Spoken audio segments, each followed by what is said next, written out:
গুরু কৃপা হি কেবলম। আমি আবার এসেছি আপনাদের হারানো ডায়েরির শেষ অংশটুকু শোনাতে। দয়া করে শুনবেন। আমরা ভিড় কমাই, সব ক্ষুধার্ত বাঘ হয়ে আছে বলে সবাই হো হো করে হেসে উঠল। উর্মির মনে পড়ে গেল সাগরের সেই বলা কথা।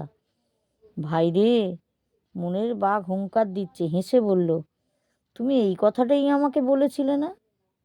হ্যাঁ, তখন কি আমি জানতাম সত্যি সত্যি তোমার জন্যেই আমাকে বাঘ হতে হবে? সাগর বলে উঠল, ধরিতে চেয়েছি ধরিতে পারিনি, ছুঁইতে চেয়েছি ছুঁইতে পারিনি, শুধু স্বপ্নেতে মোর এসেছো, ভাবতে চেয়েও ভাবতে পারিনি তুমি আমাকে এতটা যে ভালোবেসেছো।